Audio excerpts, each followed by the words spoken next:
সবাইকে আমার সালাম এবং শুভেচ্ছা। নির্বাচনের আর বেশি দিন বাকি নেই, সবার হাতেই খুবই অল্প সময়। আপনাদের কাছে আমি শুধু কিছু অল্প কথাই রাখবো। এই নির্বাচনে আমার বাবা বঙ্গবীর কাদের সিদ্দিকী বীরুত্তমকে দাঁড়াতে দেয়নি, তার নমিনেশন বাতিল করা হয়েছে। কেন করা হয়েছে? কারণ তার বিরুদ্ধে একটা খুব বড় ষড়যন্ত্র করা হয়েছে, যাতে তাকে মানুষের কাছ থেকে, আপনাদের মতো মানুষের কাছ থেকে দূরে সরিয়ে নেওয়া যায়, যাতে সে সংসদে গিয়ে মানুষের দুঃখের কথা, কষ্টের কথা বলতে না পারে। সেই ষড়যন্ত্রের প্রতিবাদ করতে আমি এই নির্বাচনে দাঁড়িয়েছি। বঙ্গবীর কাদের সিদ্দিকী বীরুত্তম দেশকে স্বাধীন করেছেন, মুক্তিযুদ্ধ করেছেন, মানুষকে রক্ষা করেছেন, মা বোনকে রক্ষা করেছেন। তিনি 1975 সালে বঙ্গবন্ধু হত্যার প্রতিবাদ করেছেন। তিনি সব সময় মানুষের কথা আগে ভেবেছেন, নিজের কথা পরে ভেবেছেন। আপনাদের সবার কাছে, সখীপুরবাসীর কাছে আমার অনুরোধ থাকবে যে তার বিরুদ্ধে যে ষড়যন্ত্র হয়েছে, সেই ষড়যন্ত্রের প্রতিবাদ করবেন আপনারা 30 তারিখে ধানের শীষে ভোট দিয়ে।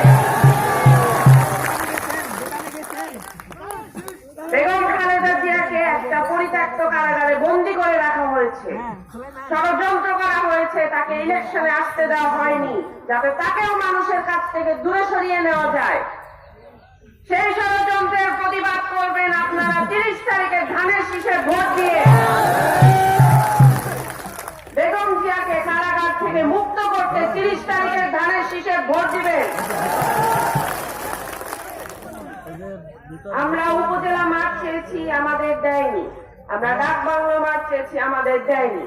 কেন দেয়নি বলেন? কারণ তারা মনে করে বেশি মানুষ হইলে তাদের তো কোনো লোক নাই,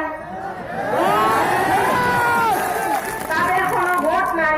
আমি তো যাই পথসভায়, মানুষ দৌড়ে দৌড়ে ছুটে আসে, কিন্তু তাদের কাছে মানুষ দেখা যায় না।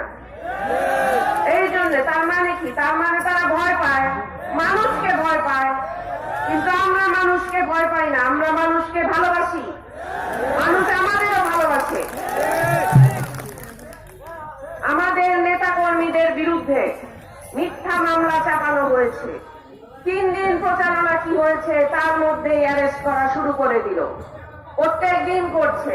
কেন করছে? কারণ তারা ভয় পায়। আবারও তারা মানুষকেই ভয় পায়। তাদের কাউকে তো অ্যারেস্ট করা হয় না, আমাদের মানুষকেই অ্যারেস্ট করা হয়।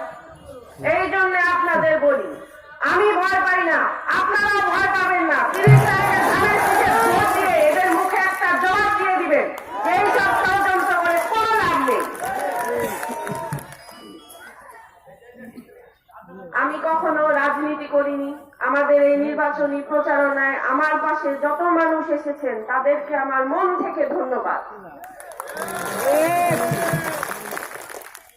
আমি মানুষের মধ্যে এরকম ভালোবাসা এবং উৎসাহ দেখে আমার মন ভরে গেছে।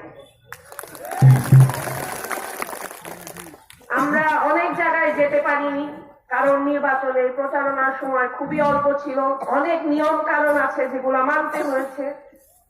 এই জন্যে আমরা নির্বাচনের পরে যে জায়গায় যাওয়া হয়নি, আমি কথা দিচ্ছি আমরা সব জায়গায় যাব মানুষের সাথে দেখা করতে। আমি যত পথসভায় গিয়েছি, সব জায়গায় আমি মা বোনদের মধ্যে সাহস এবং উৎসাহ দেখেছি। আমার বিশ্বাস, এই নির্বাচনে তারা ধানের শীষে ভোট দিয়ে তাদের যে বাবা ভাই ছেলেকে জেলে ভরেছে, এই ধরনের ষড়যন্ত্রের একটা জবাব দিয়ে দিবে। আমাদের সময় খুবই কম, আপনাদের আজকেও খুব একটা সময় দিতে পারছি না বা বেশি কথা বলতে পারছি না বলে আমি দুঃখ প্রকাশ করছি, আমি ক্ষমা চেয়ে নিচ্ছি। কিন্তু সত্যি বলতে আপনারা এসেছেন, যত মানুষ উপস্থিত হয়েছেন, তাদেরকে আমার খুব ধন্যবাদ। তাদের প্রতি আমার ভালোবাসা এবং শ্রদ্ধা রইল। আপনারা 30 তারিখে অবশ্যই ধানের শীষে ভোট দিবেন, দেশকে বাঁচাবার জন্য, দেশের গণতন্ত্রকে রক্ষা করার জন্য, দেশের মানুষের ভোটের অধিকারকে রক্ষা করার জন্য। সবাইকে ধন্যবাদ এবং সালাম জানিয়ে আমার বক্তব্য আমি শেষ করছি। খোদা হাফেজ।